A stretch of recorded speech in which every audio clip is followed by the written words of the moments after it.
Hello,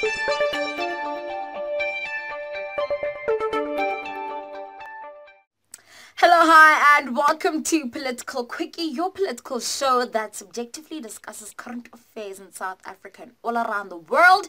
My name is Mapa Sikamura, and it's been a very long 2 weeks. I've literally been trying to detox politics for the past few weeks. I tried, but yeah. It wasn't really perfect, but I tried. So it's very exciting to be back here with you guys, and I hope that you're excited for the first episode of season 6. We are here. We have arrived. Okay.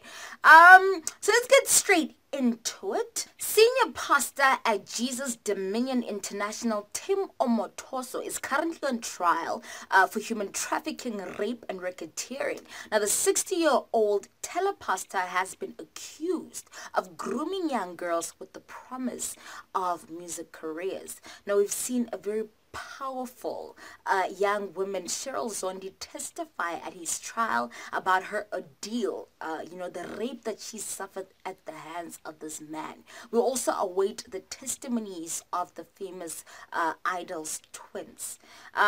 We've also seen how vicious, the defense counsel has been, and how unnecessary his line of questioning actually is, like asking Cheryl Zondi, how long in centimeters Omotoso's penis is.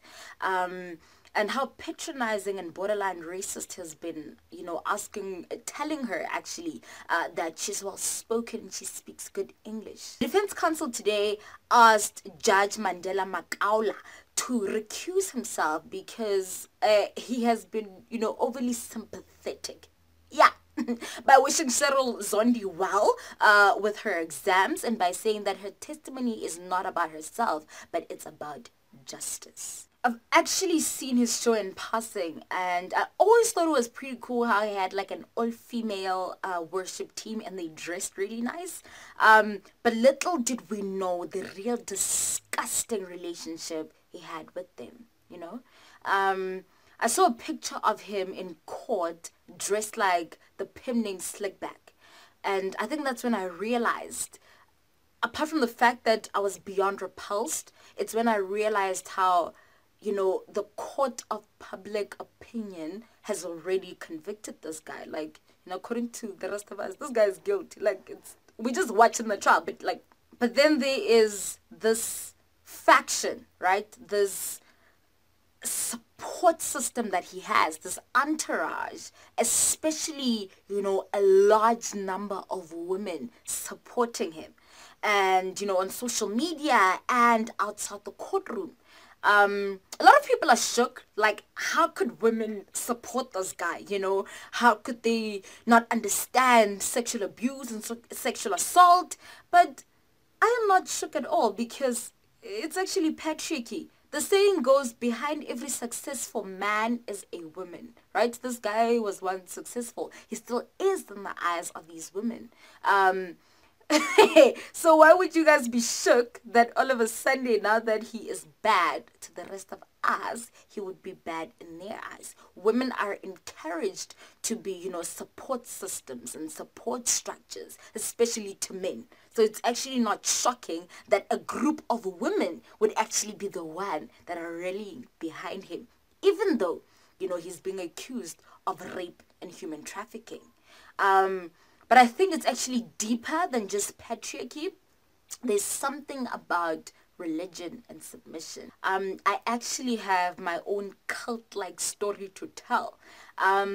It's actually not that deep, but I'm just trying to show you guys that it's easy to judge from the outside when it seems like what someone is doing is unreasonable. It's almost like someone staying in an abusive relationship. It's easy from the outside to be like, how could you do that? It's unreasonable. But for the person on the inside, it's very different. It's very different. So many moons ago, straight out of high school, went to this church, and the pastor was a black woman. She was bold, fearless, and I was just like, guys, I am home. I am home, right? And initially it was an amazing church. The worship was Oh my gosh. And even to this day, I feel like probably that's the best worship I've ever experienced in a church, right? So it was awesome, great, and I was like, this church is actually kind of liberal. It's my vibe, you know? I feel like I don't have to explain myself to anyone kind of situation.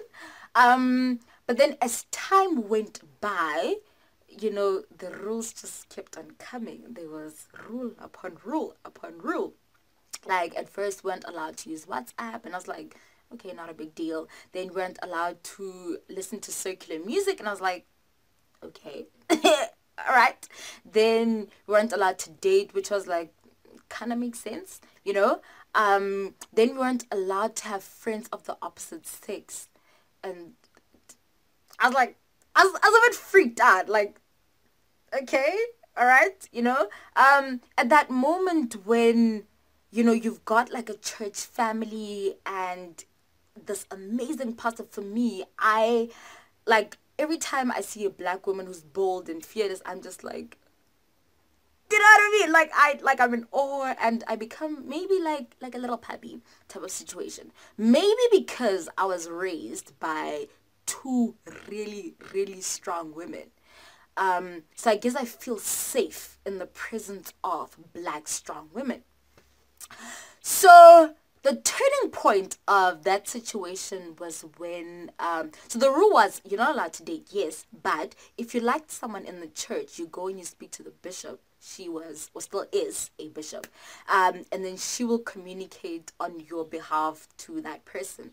And so some guy decided that he liked me. He went, he spoke to her, and then she came to me. She told me, she's like, this guy likes him. Like, you know, not really vibing with him.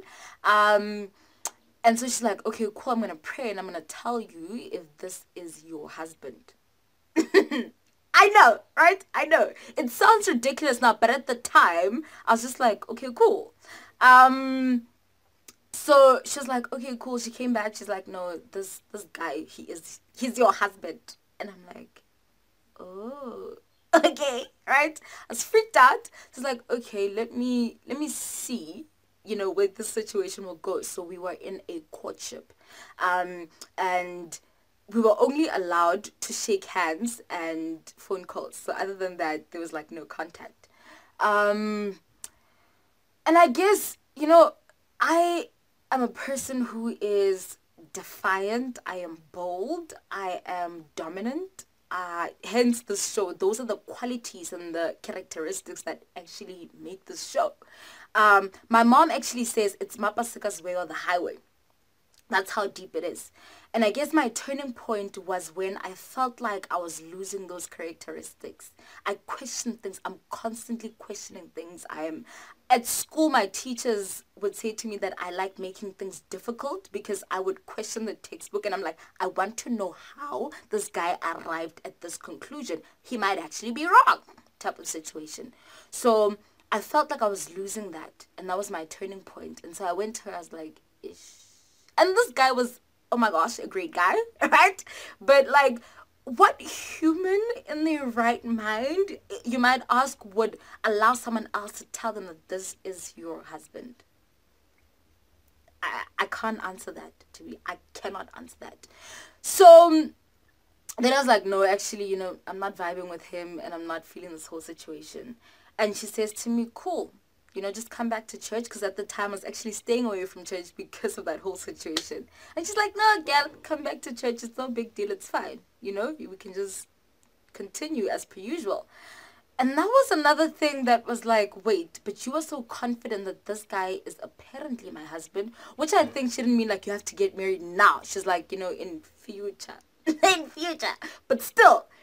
And how now you can just concede to what I'm saying and be like, it's cool, I understand. That freaked me out. Even that freaked me out. And that's how I left the church. But in the midst of it all, as much as there was that something is not right, something isn't right, there was this continuous submission. And it's weird, and when you're not in that situation, it's so easy to judge. And that's just the point that I'm trying to drive home, that it's easy from the outside to judge, but when you're in it, it's a completely different story. So I understand where these women are coming from. I do. So another point just to look at is Omotoso's defense counsel. And, you know, we all just repulsed by this guy. But in actual fact, he's doing his job, right? It as disgusting as it is, he's actually doing his job. He's supposed to, rip the testimony of the victims or alleged victims to shreds, you know. He has to ensure that he discredits the witness. That's his job.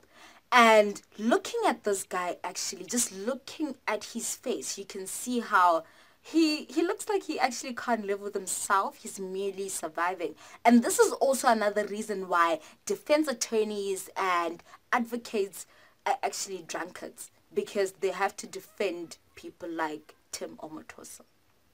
So yeah, we'll see what happens as the trial continues.